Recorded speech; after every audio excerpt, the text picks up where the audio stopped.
We focus too much internally in our business. We think we need a website, pitch decks, frameworks. None of that will close a deal. To close a deal, you need a client and an opportunity, Right. not a pitch deck.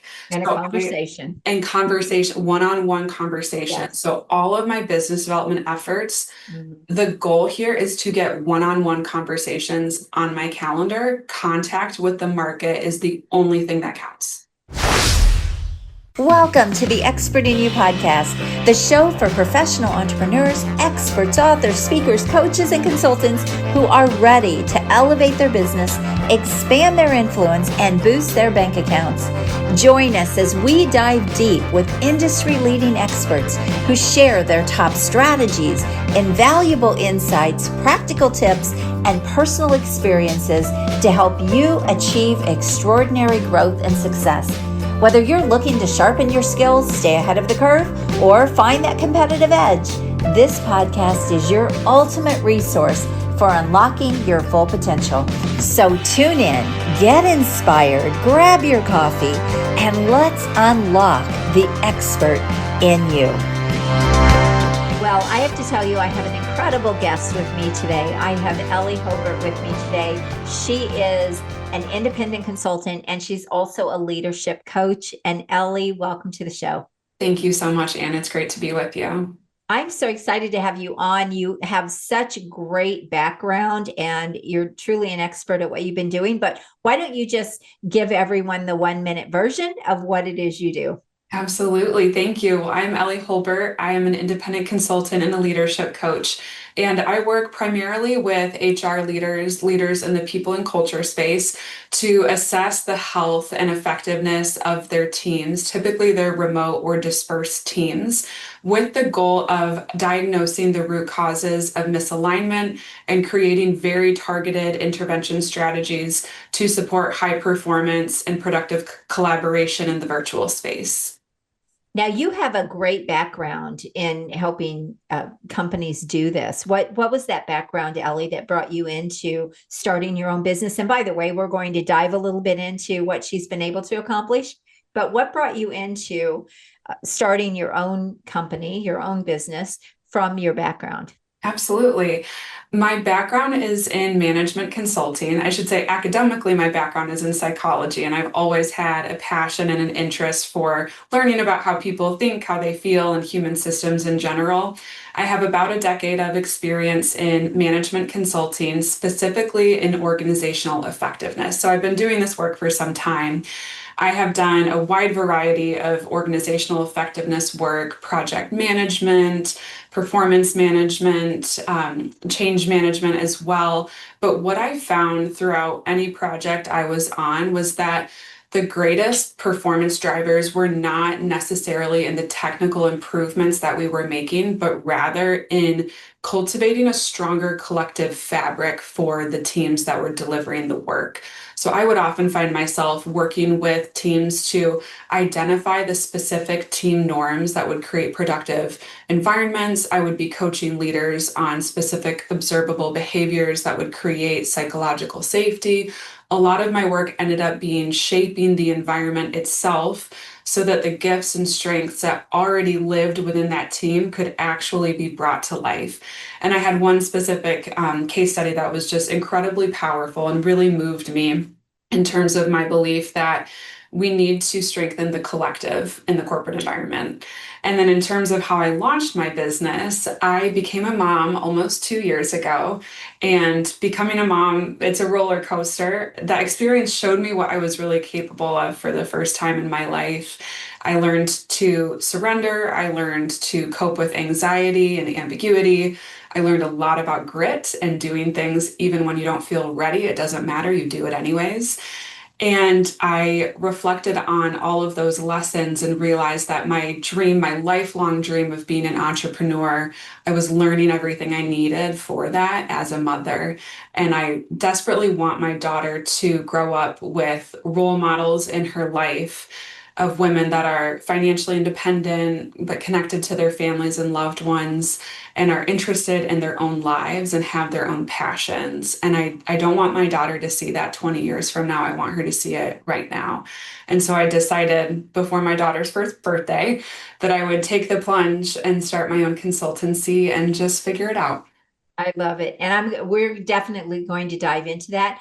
One of the things that I want to talk about is that you took your expertise, a decade of expertise and all of that experience, and you're building your business around that. And I just want to hit on that because so often when people decide to start businesses, they go down a different path. They've got all of this background, all of this expertise, and yet they're not leveraging that. They decide to go get a certification to do some other kind of coaching or consulting. And often it's really a slow path for them. It's a hard road because now they've got to not only learn the business side, but they're still trying to learn the thing. And I see so many people go this path and this direction. So the fact that you were smart enough to say, hey, I've got all of this expertise and knowledge and brilliance, and look what I've been able to accomplish and do. And let me turn that into something for myself. And that is one of the things that has made you really be able to grow your business as quickly as you have, is because nobody had to give you the confidence to do your thing.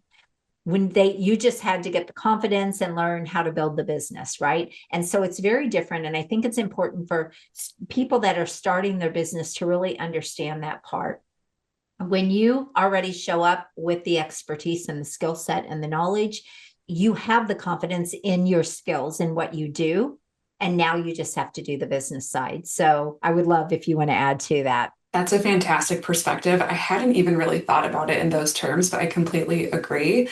I think that a lot of what holds people back, or rather what prompts people to pursue an external certification or something new, is this inner concern that what I have might not be enough. Right. And that this external certification, that will be my stamp of approval that gives me the permission to go out there and pitch myself.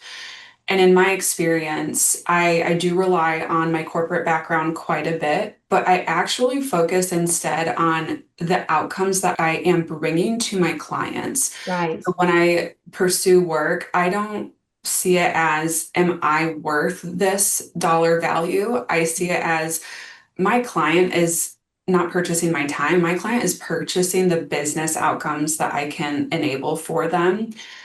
And I intentionally did a few case studies where I identified the specific business value that I have provided in the past. One particular case study, I enabled $4.5 million in added value on a team of just 12, no added headcount. And that came through retention of top performers, accelerated delivery, improved quality, increased funding, 11x revenue. There were some really specific tangible outcomes that I was able to focus on to identify that value. And so I don't know that my confidence really comes from anything within me or what I believe to be true about me. Instead, I know that my clients are purchasing highly valuable outcomes. I know the playbook for getting them to those outcomes, and I feel very confident in that.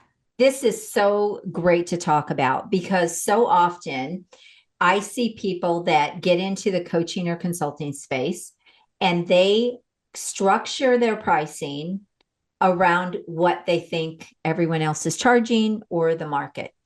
And I just want to know, Ellie, how did you come to the conclusion to structure your pricing and your packaging and your offers around the outcomes that you were delivering? Because that's not something typically people know when they get into the industry. So I'm curious how you discovered that.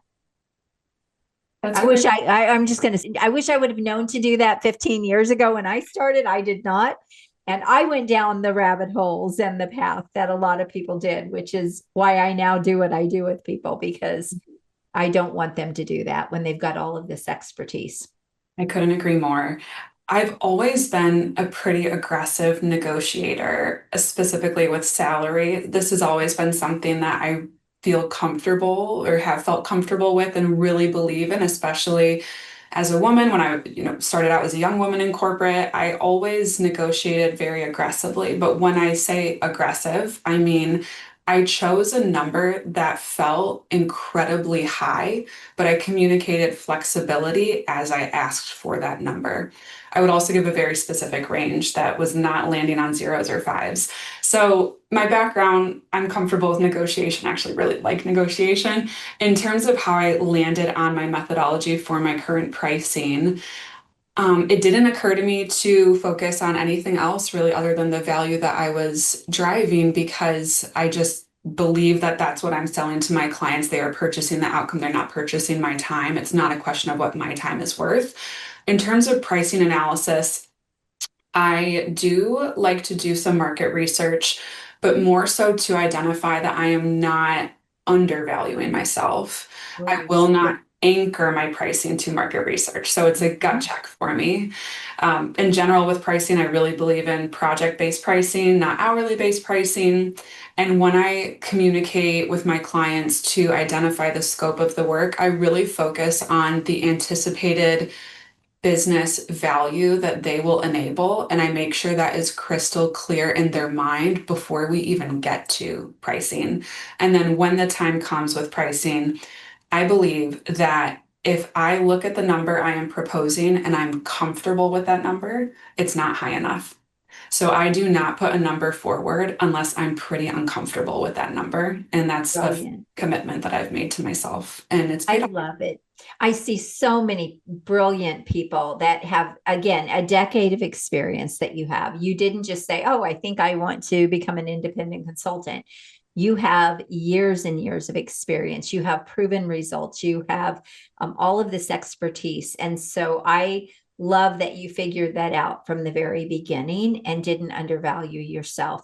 The other thing, too, Ellie, I see is as people get into their business, and they learn new skill sets or they get that experience now working with clients in a different capacity, in a different way, I see that a lot of times their pricing doesn't level up or it really doesn't align with now the value that they're bringing to the client or the expertise they're bringing to the client. So I see two things. They either start out really low, too low, or they don't level it up once they work with the client and they think, okay, I really could be playing a bigger game here. And they just don't align their pricing with what it is they are doing. So Mhm. brilliant that you figured that out. Thank you. Thank you so much. And I think a really good litmus test for this is, are you receiving a 100% acceptance rate to your pricing? If so, that pricing is way It's too low. too low. Yes. Way too low. I would say minimum 20% of clients need to be saying, we can't make that happen. Yes. Otherwise, you're pricing yourself way too low. And I think sometimes we are afraid of rejection, very much an understandable fear, but we need to move past that and take aligned action anyways. And so in my business, I hope to be rejected at least 20% of the time. Otherwise, I'm lowballing myself. I'm leaving money on the table. But also, I have a firm belief that premium pricing is actually in service to my clients. The reason being that Wait a minute. Did you see the live stream I just did today? no, I just did a live stream today around this exact thing, how it's a win-win for you and it's a win-win for the client. So that's so sorry, funny. I just had to interject that. That was funny that you said that. So go ahead. Well, you can tell me if I'm off, please. But I really believe that premium pricing is in service to my client. The reason being, if I'm pricing myself at a lower point where I am experiencing stress and anxiety around personal finances, not being able to pay myself the salary I need to support my family, that burns up my cognitive load that could be spent better serving my client. So if I am charging a premium price where I can know with certainty I am going to be fine, I will be better focused on my client. I won't be so stressed about business development. I won't feel the pressure to really hustle and burn too many hours on sales calls. So I believe that premium pricing, I will deliver a better value to my clients if I am charging appropriately for the work. Yes, I love that. That's a great way to say it. The other thing that I also believe, though, is when you are charging premium pricing, you're getting a more committed client. You are going to be able to get them better results because you will be able to show up differently. Nothing is worse than saying, I should have charged more. I did not charge this client enough. Oh my gosh. Or like just that gut check that, what am I doing? Why Yes. am I giving away all of this? And I did that at the very beginning. And it really is heartbreaking. Like I did not feel fulfilled in my business because number one, I couldn't invest the time or the energy into them because I was not making enough money with them. And so then you end up working with too many people, which is burnout too, right? So there's all these other problems that go along with not charging the value for what you're delivering to people. And the Absolutely. main thing is it is a win for the client because you'll be able to give them your best. You'll be Mhm. able to show up the way your expertise can allow you to work with them. No resentment, right? Excitement. And they'll be excited because now they'll understand the value that they're investing in, and you will just have a much better relationship. The Absolutely. results will be there. The interesting thing is when I help my clients do this, the first thing I'll hear them say is, I can't believe how amazing these clients are to work with after they've gone from working at a lower level to working with the more premium clients. Now, that maybe isn't always the case. You do have to structure things in the right way, but 90% of the time it is Mhm. because they're just in a different place. There's sophistication, they get it, their mindset is different around investing. They appreciate, I find my highest value clients appreciate Mhm. me and what I bring to them. And what makes, it just makes a much better business, a more fun business.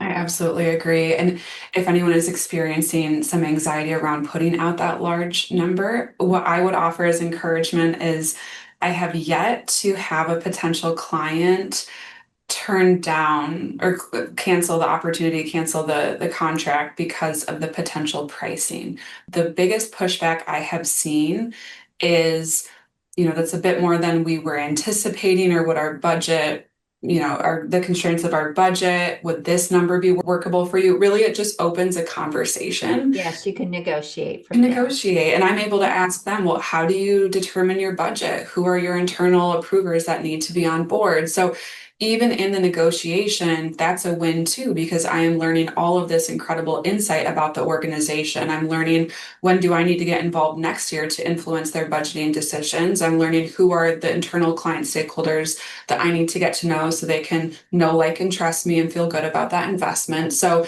if it's a no, that's fantastic. You eliminated that. That's your 20% rejection rate that we want to see, right? If it's a not quite, well, then you get incredible insight. You can see if it's a workable number for you. But most of the time, I've just gotten a yes. That's amazing. If you get too many S's, Ellie, your pricing is too low. I agree. We're going to take a quick break and go to a commercial break, and then we will be right back with Ellie Hobert. Hey, before we jump back in, I just want to take a quick moment to share something exciting. I'm opening up enrollment for my next Expert in You Accelerator $1 Million Leap Mentorship and Mastermind. This program is designed for experienced B2B coaches, consultants, and agency owners who are ready to scale their business, attract 6 and multiple 6-figure clients, and make their own $1 Million Leap without working harder or doing more. If you're great at what you do and you know you're capable of playing much bigger, this is your moment to step into the next level. Go to acarden.com and book your call now to learn more and to apply. And now back to Ellie Hobert. All right, Ellie. So I love that we're talking about all of the pricing. Let's take a little bit of a detour here and talk about how you got started in your business. How did you get your first client? So you make the decision that and by the way, I love that you started this kind of as a mom. I started my very first business as a mom when I left my corporate career as well. And out of financial hardship, I started my first business. So I love that you took that leap, and it's not the easiest thing to do, but let's talk about that. And then how did you figure out what you were going to do? How did you figure out how to get that first client? I would just sort of love to hear your journey, and I know everyone else would as well. Absolutely. Well, I always knew I wanted to be an entrepreneur. I thought I would do it someday, much further away. But when I was on maternity leave and picturing coming back to work, I was so privileged and blessed to work for a company that was really wonderful to its people. And I knew if there was anywhere that I could make it work as a full-time working mom, it was going to be that company. So I knew that would be very illuminating. And I just really did not want to be away from my daughter 5 days a week. It just broke my heart. That's a big part of it. But, being out of the workforce full time was not personally an option for me because financial independence is very critically important for me just as a woman. And so I was exploring different paths. I learned about independent consulting, knew that that's what was going to be the right next step. So I was doing a lot of self-education while I was on maternity leave and returning back to my full-time corporate role. I knew that I wanted to land a secure multi-month opportunity to take the leap. One, cash flow. I had not saved the recommended amount of personal cash savings before you start a business. So I really needed to secure multi-month high value contract. I went to my network to find opportunities. I had one-on-one calls to uncover pain points, new opportunities, landed a great contract. It was supposed. Yes. So did you do this while you were still working in corporate then? Yes. Okay, I just wanted to clarify. Okay, keep going, and then I have some other questions for you. Yes, Okay, great question. I started these conversations before I came back from maternity leave. So I knew eventually I want to go out on my own. I wasn't clear on timing or what the path to launching would be. Knew I wanted to go out on my own, also knew I wanted to give my company a chance and really see, can this work? So I found a contract with a former colleague, and it was a six-figure contract. It should have been the perfect launch. I left my corporate role, said goodbye to all kinds of people that I love and adore. A week later, the contract was unexpectedly canceled due to changes that were occurring in public sector work earlier this year. So that was very unexpected. My husband also was potentially going to be impacted by those changes. So it was a very stressful time as a family, going from two incomes to potentially none, with a baby that was not even one and a mortgage. So what I did was I gave myself a couple days to panic and feel it. And I said, you get 2 days to wallow and regret, and then you're picking yourself up and you're getting over this. So I gave myself the weekend. I got over it. I got to work. Within 3 weeks, I had landed another opportunity. And that was a lower rate than I really would have liked, but I felt comfortable because it was just above my floor, and it still allowed me to have the capacity to have more sales calls. From that point on, I conducted 10 or more conversations every single week to uncover pain points in the market. And I'd be happy to talk more about the business development process as well, if that would be helpful to explain. Sure. I think our listeners would love that. Absolutely. Okay, great. So I approached business development in three buckets. One was my direct network. So I would get on calls. I try to schedule, when I'm in a sprint, I try to schedule 10 to 15 calls a week, because in my experience, 25 to 50% cancel, and that leaves me with the right number. Each call, I'm looking for one of two things. I'm trying to identify, is this a potential lead? Could this be a buyer? If not, this is a referral partner, and they could introduce me to some fantastic people. So if it is a lead, all I am trying to do is uncover pain points and recommend the next call. I'm not trying to close a deal. I'm trying to say, I have some insights that might be helpful to you. I'd be happy to offer a complimentary deep dive. Let's grab some time next week to talk further. So I'm just trying to make a connection, get the next call booked. If it is not a lead, I want to make sure that they understand who I am, what I do, how to refer people to me. And then I ask for them to make 2 introductions to their network, and I draft the emails for them. So it takes less than 1 minute to complete this task. In my experience, about half people follow through on that, which is why I ask for 2, so that I have a continuously flowing calendar of calls. So that is my direct network outreach. I also do LinkedIn thought leadership. I post content tailored to my ideal client profile. I try to speak from personal experience, first-person anecdotes. I write articles. I try to put out quite a bit of content, especially articles, because then when I need to warm up a lead later on, I can write an article specific to the conversation we had and send it to them and warm up the lead. So LinkedIn outreach is great. I also add 20 to 30 people that match my ICP on a daily basis, so that my connections are growing. The third bucket is that I found where my ideal client profile was congregating together. So I found a couple of communities specific to HR leaders, online platforms, and I would scan the channels for pain points that were really relevant to the work that I do. So I took an approach to not be salesy, although we should not be afraid of sales. Sales is our responsibility. There's nothing wrong with selling. But the approach that I took was I have valuable insights. I'm happy to be of service to you. So I would find people sharing pain points. I would offer to meet with them one-on-one. I would do webinars. I tried to do webinars once a month. And that enabled a sense of credibility. I was able to reach more people with the same amount of time. And it also really helped me understand the needs of the market, because I think too often as independent consultants specifically, we focus too much internally in our business. We think we need a website, pitch decks, frameworks. None of that will close a deal. To close a deal, you need a client and an opportunity, Right. not a pitch deck. And a conversation. And conversation, one-on-one conversation. Yes. So all of my business development efforts, Mhm. the goal here is to get one-on-one conversations on my calendar. Contact with the market is the only thing that counts. Yes. Okay. So I hope everyone heard all of that, because that was a coaching program right there. That was, she definitely gave you the playbook. And if you really took notes on that, and I hope you did, she gave you the exact formula that you can use to start getting clients, getting conversations.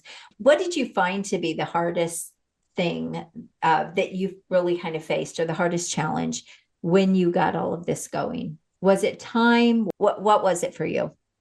Every month looked a little bit different. I think in the beginning, it was difficult for me to nail my messaging.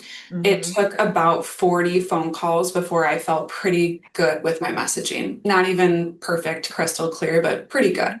So if you are getting on calls, you're feeling a little bit clunky and discouraged, you need to persevere. This is not about 5 to 10 iterations. We are talking 40 to 50 iterations before you will I was get going to really say it confident. doesn't end either. I mean, Right. I'm consistently changing my message depending on what I have going on in my business, what I'm doing. When you learn how to do it, you Yes. can do it much faster. But if you think it's going to be one and done, it's not. Absolutely. So I launched early February was when I left my corporate role. It is now November. It was not until early October that I felt like I am nailing my messaging. And I'm still refining it. It's still getting a little complicated, but yes, all of that to say, in the beginning, it was messaging, and I needed to get the reps in. I needed to vocalize the words and get that muscle memory. Later on, it was a struggle to organize and track all of these conversations. I use a CRM. I really like Page CRM. It was designed for solopreneurs in mind. I find it to be very easy to use. And tracking conversations in a CRM is so important. I am a bit embarrassed to say I will go back and look at my CRM, find people that I completely forgot that I spoke to. And I have a pretty good memory. And I have completely forgotten conversations that, had I not meticulously documented them in my CRM, I would have lost the thread. But I did do some research in terms of my pipeline, the number of opportunities, because I thought it might be helpful to show with those 3 pillars, if you follow that framework over time, the volume of leads that you can uncover that way.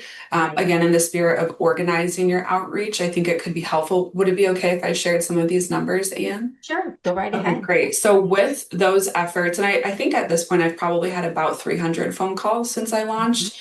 I now have 94 opportunities in my pipeline, and that breaks down into 64 leads identified, 18 qualified opportunities. I am quote unquote in talks for 7. There's been a verbal intent to proceed with 2, and I have 3 wins that I'm waiting for signatures basically before we fully close that. And so this pipeline, I'm just out on my own. This pipeline is 9 to 10 times my corporate salary. So right now, we are hearing a lot of concerns about the macroeconomics. I want to offer those numbers for the purpose of encouraging you. There is opportunity out there. There is an overwhelming amount of opportunity out there. And if you follow that 3-pillar approach, you will find it. I am staring at a pipeline with 10 times the work that I could possibly do, maybe more. Right. So I just offer that as encouragement. And that's also a way to raise your prices to get the best. Right.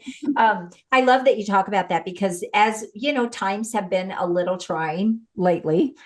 People get scared. They're afraid to go out on their own.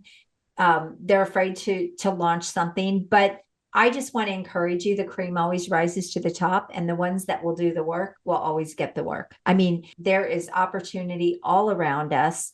And that's why, as an entrepreneur, turn off the news, don't listen, be aware, but do not get your head wrapped into that, because it will stop you in your tracks. You will start making decisions based on what is going on in the economy, based on what corporations are doing, based on a good example. Corporations are cutting their budgets, right? That's not happening right now. Corporations are not putting speakers on their stages right now. That's not true. That is just not true. There are something like 7,100 speaking opportunities in the United States a day. Think about that. Yes. So all of that stuff that you hear is just regurgitated information that is inaccurate. And so I just want to talk about that. I mean, I've made it through the recession and 9/11 and Y2K, and I expanded and opened more businesses when other people were shutting down, and then they were asking me to buy them out. Why was that happening? Why? Because I was not listening to all of that. I was still moving forward. I was still making decisions that were going to be the best decisions, and not buying into all of that. And we saw it in COVID. We saw it in the pandemic, right? So I love that you talked about that, because that is such a myth in business. There are always people that need services. There are always people that need things, and there always will be. And even with AI coming onto the scene, you know, everybody's freaking out right now about AI. AI is opening up so many more opportunities. I mean, I was just on a call with someone today, created a new AI software around content, around how to get your content out there faster, but have it be in your voice and not be, you know, spit out from Chat GPT. And so people are innovating and they're coming up with new ideas. And that is how things move forward. So do not ever buy into the fact that there are outside factors that are going on. The only thing you have to worry about is staying healthy. I completely agree. And when, you know, businesses of my size personally, the macroeconomics can look like whatever they look like. I'm not going for the macro. I'm just Right. I get a nut. You know, I just need a handful. Yeah, how many people do you need? That's right. Right. And so anyway, they're out there. I don't need to catch all the fish in the sea. I just need a few. They're out there. And what you said as well about macroeconomics, there will always be reasons to not do this. If you are waiting for the external world to feel calm enough for you to take a risk, you will never achieve your dreams. Right. It's not about waiting for the prerequisite of certainty and readiness. Those are lies, those are illusions. Someday never comes. It never comes. It's about launching an imperfect today and sticking with it. I actually want to add to that as well. And that is the fact that if you are waiting, you are losing. You are missing out, because every day or every week that you don't launch that business or you don't take that leap, guess how many more people are coming into the market that now you have to compete with? It is, I remember, Ellie, back in the day when I started business coaching 15 years ago, and I would go to a networking event and nobody even knew what a business coach was. And the reason I became one is because I worked with my very first business coach in my last 2 businesses before I sold them. All the other businesses I built figuring it out. It wasn't something that we had. And so now there are so many business coaches, hundreds of thousands of them, that you go to a networking event, and I don't really network anymore, but you'll be in a room with 15 other business coaches. That is what is happening in the market. However, that doesn't mean it's so saturated. It just means you have to play a better game. You have to learn how to set yourself apart and differentiate yourself and your services. So there's always business to go around, no matter how competitive a market is. But I just want to speak to that. You're making it harder for yourself the longer you wait, Yes. instead of just diving in and doing it and getting ahead of the curve Absolutely. than waiting. So Absolutely. And you also touched on something that I think is so important to really highlight, which is you mentioned earlier about news consumption and media consumption. And that is something that I have been really surprised by. So my LinkedIn feed, to share specifically, when I first launched, it was full of layoff notices. That's basically all I saw. And I felt absolutely panicked seeing that. My network, primarily professional services and technology, hit yes. hard with layoffs. But when I started adding my ideal client profile on LinkedIn, HR leaders, I was overwhelmed by the number of job postings that I was seeing, which Well, that's because the algorithm, exactly, the algorithms, we're going to have to edit that out. Make sure you edit that out. exactly. Yeah, the algorithms are going to show you what you first start looking at. Yes, And yes, and then your exactly. feed will be that. So, but if I were to take a snapshot before, I was absolutely convinced of scarcity. 1 month later, I was absolutely convinced of abundance. Yes. So I offer that to say, maybe think about, what is your algorithm teaching you? What is your Exactly. consumption? What is the internal world that you might accidentally be creating that might not be realistic? I don't want to be dismissive of the very real economic hardships people are facing. I just think we need to balance that perspective with not accepting that as our dreams cannot come true in a tough economy. That has not been my experience whatsoever. Exactly. I'm so glad we're hitting on this. This was not the intention behind the show, but I'm really glad we're bringing this up, because as somebody who's been doing this for 35 years and you've been doing this for a while now, to already make that assumption is just, it's so important to bring that to light, because so many people do stop themselves in their tracks. And look, you're going to have ups and downs in entrepreneurship anyway. I remember you were talking about the contract that then didn't go through, and then here it affected your husband as well.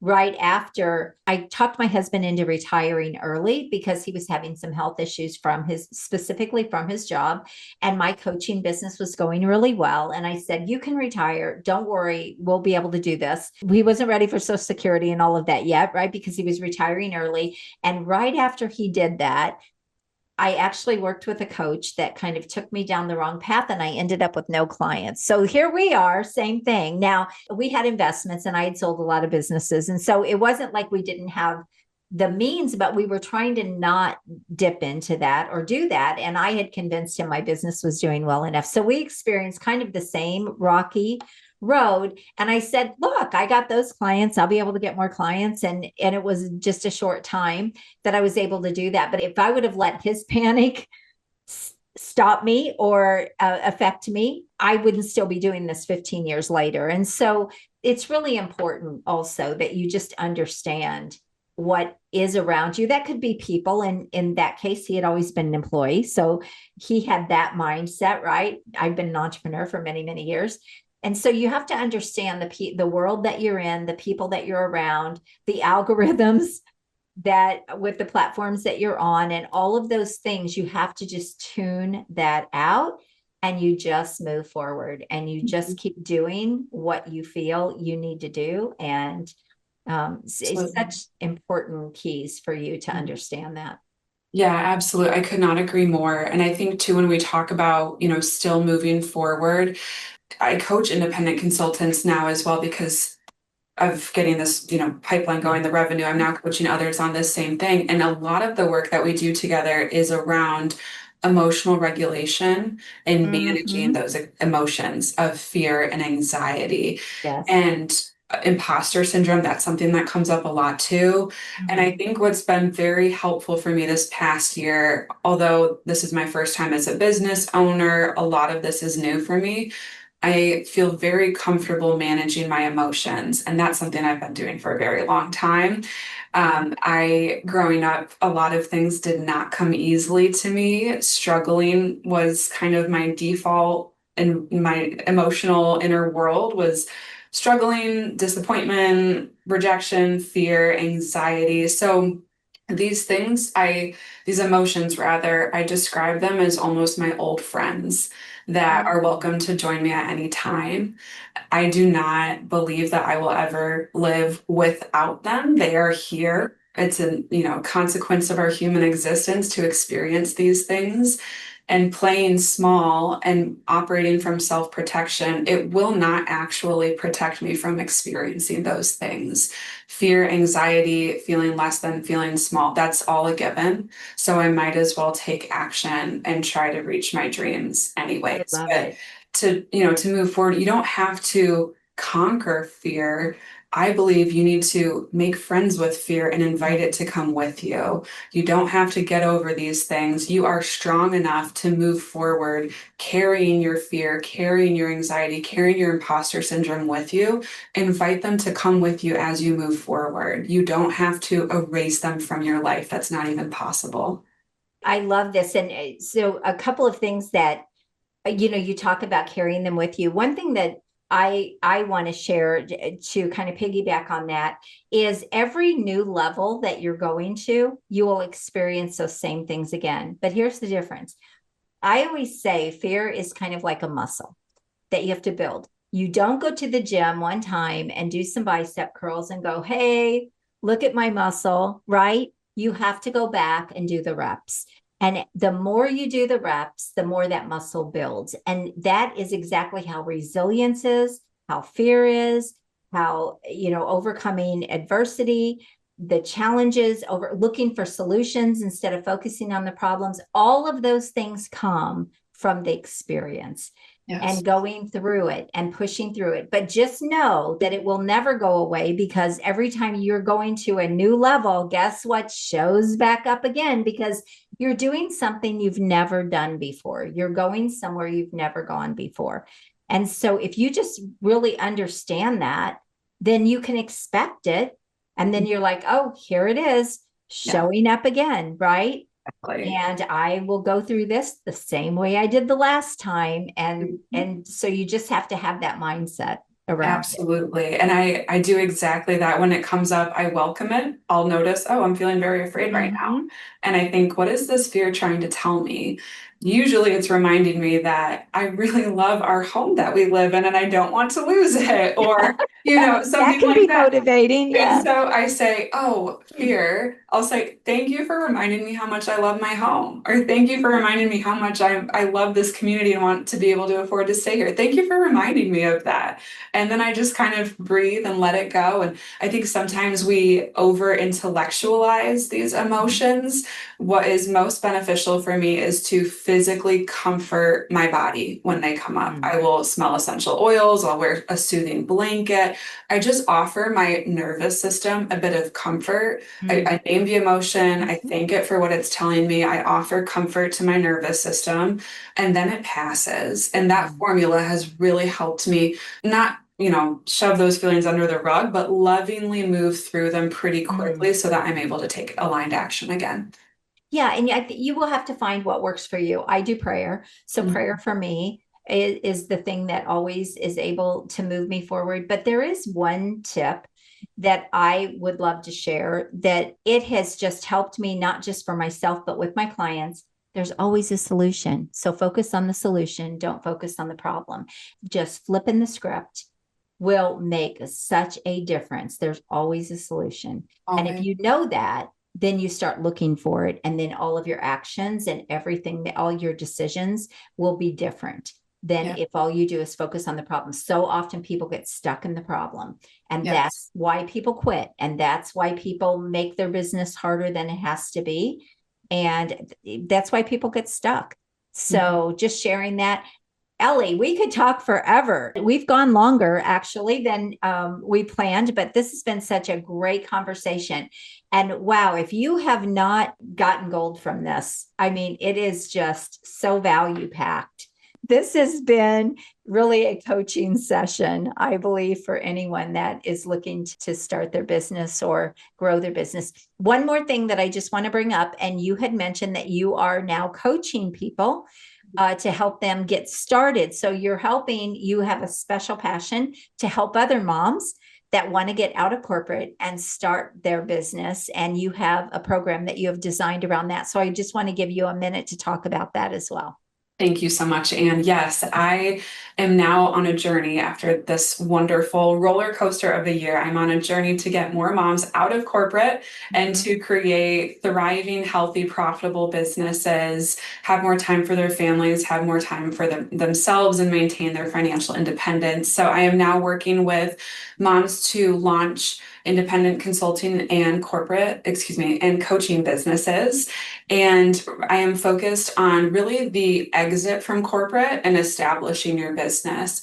My focus is on mindset coaching as well as coaching around creating really strong revenue streams and very robust pipelines with sustainable business development strategies. So my average independent consultant client right now is increasing their revenue by 2 to 3x. I did help one mom recently increase her revenue by 10x, which was very exciting. But getting launched, getting out of corporate, 2 to 3x your revenue, that's my sweet spot. If that's something that you are exploring support around, I would really love to hear from you. I'm happy to help. I love it. One other question, I did forget to ask you this when you were talking about the fact that you were actually trying to launch your business while you were in corporate. This comes up a lot, so I don't want to not talk about it. How did that go with the company you were working for, and how did you navigate that with them? This is a big problem a lot of times when people are in their job and they're trying to launch something. So I'm curious how you handled that or how you did that. That's a great question. I recommend playing by the rules. So I kept my time separate. I kept my intellectual property separate. I did not take anything from my company. I did not build out anything for my business on my company machine. I kept it all very separate. So that did mean a lot of early morning work and weekend work, which is pretty tough, but temporary, thankfully. So I recommend keep all of that very separate. Do this outside of company time. Do it on your own machine. In terms of, Did you let them know that you were doing this? I did not. I let a couple mentors know that I did want to pursue entrepreneurship and independent consulting, but I did not communicate the timeline that I thought I was probably going to do that soon.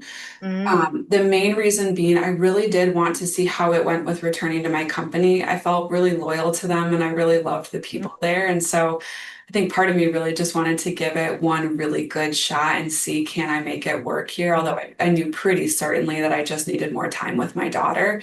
I also have parents that are getting older and I want to be available and have more flexibility as the needs of my family changes with time.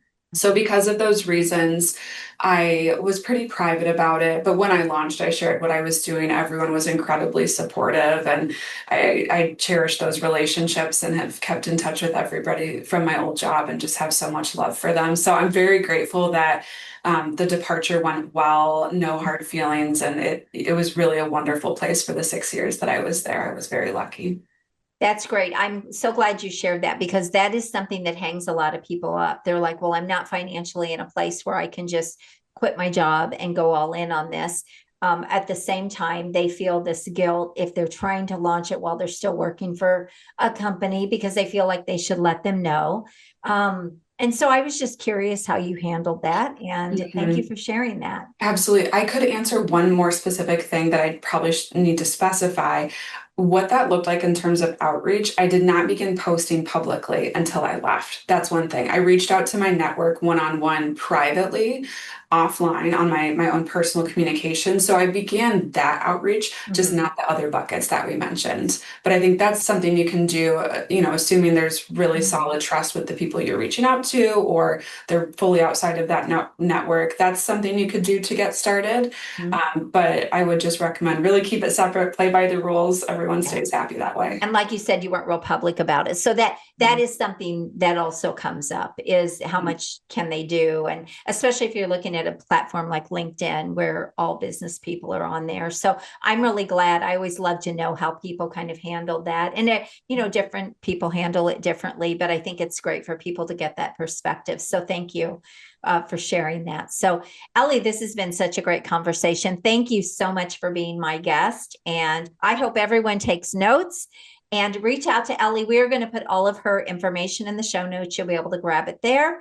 And we look forward to having you join us for another show, and make sure you subscribe to the channel. God bless you all. Have an amazing day. Ellie, thank you. Thank you so much, Ann. Really appreciate the chance to talk to you. The content of this podcast is for informational and educational purposes only. Although I share strategies, ideas, and success stories based on real experiences, results are never guaranteed. Every business is unique, and outcomes depend on individual effort, market conditions, and many other factors. By listening, you agree that I and my guests are not responsible for your results or actions based on the content shared. Thank you for tuning in today. If you're as excited as I am about scaling up your influence, business, and bank account, then I have just the thing for you. But first, make sure you subscribe to the show. Second, make sure you share it with someone you care about, because sharing is caring. And third, head on over to join me in my next free virtual exclusive workshop, where we'll explore proven strategies to boost your business and maximize your potential. Look, it doesn't matter if you're just starting out or if you're looking to take your business to the next level, my workshops are designed for you. So head on over to expertinyouworkshop.com to reserve your spot and get ready to transform your expertise into extraordinary success. I'm looking forward to seeing you there and helping you achieve incredible growth. Until next time, make sure you're always seeking the expert in you, and God bless. Have an amazing day.